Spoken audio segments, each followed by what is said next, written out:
नमस्कार। तो साहिबान, आज की दुनिया है ना, वो बड़ी ही विचित्र है। लोगों की समझ में ही नहीं आता कि सच क्या है और झूठ कौन है।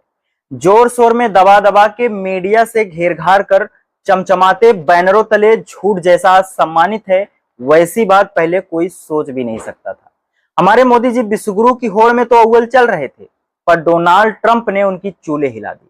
जिन्हें भारतीय बेहिसाब सम्मान से नवाजते थे, आज ट्रंप की बदौलत वे अपनी प्रतिष्ठा न केवल भारत में बल्कि पूरी दुनिया में गंवा चुके हैं। दरअसल चोर चोर मौसेरे भाई की कहावत आपने सुनी होगी। मोदी जी ने जो गड़बड़ियां देश के साथ की, उसका रिकॉर्ड ट्रंप के पास रखा हुआ है।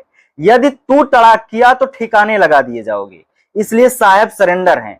उधर विश्वगुरु बनने की धाक जमाने डोनाल्ड ट्रंप आतुर हैं, लेकिन अमेरिकी मीडिया बिकाऊ नहीं है और वह उनकी लगातार पोल पट्टी खोल रहा है। मोदी जी की तरह बहुत से देश उनसे निरंतर दूरी बढ़ाने में लगे हैं। कहने का मतलब यह है कि इतने बड़े सम्मानित महामानव आज संदिग्ध हैं।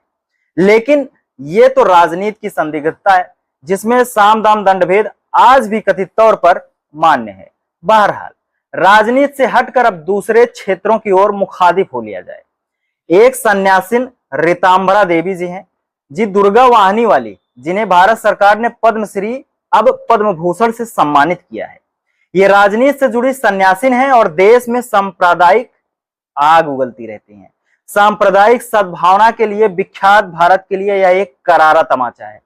लेकिन सम्मान की तौहीन करनी ही है तो अपने समर्थकों को उपकृत करना परम धर्म बनता है।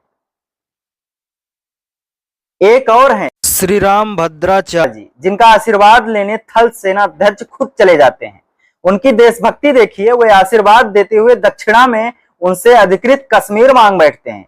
उनकी इसी देशभक्ति का प्रभाव केंद्रीय विश्वविद्यालय सागर ने जाना और विश्वविद्यालय ने धर्माचार्य को डीलिट की उपाधि देने का निर्णय ले लिया है। जिसकी आंखें और ज्ञान चक्षु भी बंद है, अधिकृत कश्मीर दक्षिणा में मांगता है, धर्म के आदर्शों के विपरीत बात करता है। इसका मतलब है कि डीलिट की उपाधि दो कौड़ी की हो गई है। याद आती है स्मृति ईरानी, जो 2014 में सांसद चुनाव राहुल गांधी से हारती हैं। उन्हें मोदी सरकार सम्मानित करते हुए देश के मानव संसाधन विकास मंत्रालय जैसा बुद्धिजीवियों का विभाग सौंप देते हैं, जिनकी डिग्री भी मानवीय मोदी जी की तरह संदिग्ध है। एक अनुराग ठाकुर जी हैं, जो पिछली केंद्र सरकार में सूचना प्रसारण मंत्री थे। उनकी उपलब्धि यह थी कि उन्होंने दिल्ली दंगे में गोली मारो ... को नारे के साथ वहां तनाव बढ़ाया था। एवज में मंत्री बनाए गए। एक और सम्मानित सांसद कंगना जी, जो जब तब अपने उल जलूल बयानों के लिए जानी जाती है, वे भारत को आजादी 2014 में मिली कहकर लोकप्रिय हो गई। उनका खंडन नहीं होता, यानी उनका भविष्य उज्जवल है, सम्मान द्वारा खटखटा रहा है। हम सब 2002 के गुजरात नरसंहार से भलीभांति वाकिफ हैं। बिल्किस बानो और उनके परिवार के साथ जिस तरीके से बेरहमी के साथ दुराचार हुआ, पर उसकी हजारहा कोशिश के बाद एक पूरी गैंग दोषी पाई जाती है। वह आजीवन कारावास पाती है, लेकिन ऐसे महान लोगों को सम्मानित करते हुए उसकी सजा कम करके ठीक 15 अगस्त को उन्हें आजाद कर दिया जाता है। इस आजादी पर उनका सार्वजनिक तौर पर सम्मान समारोह आयोजित होता है। इससे तकलीफ दे और क्या हो सकता है। हाल ही में कर्नाटक के हावेरी में एक युवती के सामूहिक बलात्कार के दोषियों को जमानत मिलने पर सार्वजनिक तौर पर जुलूस निकालकर जश्न मनाने का समाचार क्या संदेश देता है। अपराधी अब खौफ नहीं खाते, हर्ष मनाते हैं।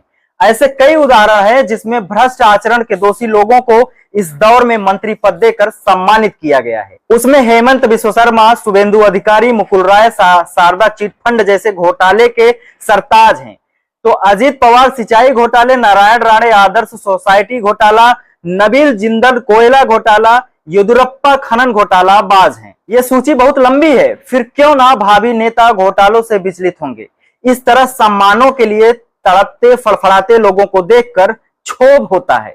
किसी कवि ने सच लिखा है, आज आदमी को इतने तरह से अपमानित किया जा रहा है कि जो सम्मानित है वो संदिग्ध है। इस खबर को लिखा है सुसंस्कृति परिहार ने, जो कि एक लेखिका और एक एक्टिविस्ट हैं। वीडियो पर अपनी राय कमेंट बॉक्स में लिखना ना भूलें। बने रहिए बहुजन प्लेनेट के साथ। मैं एल के शर्मा नंदवंशी, बहुत बहुत धन्यवाद।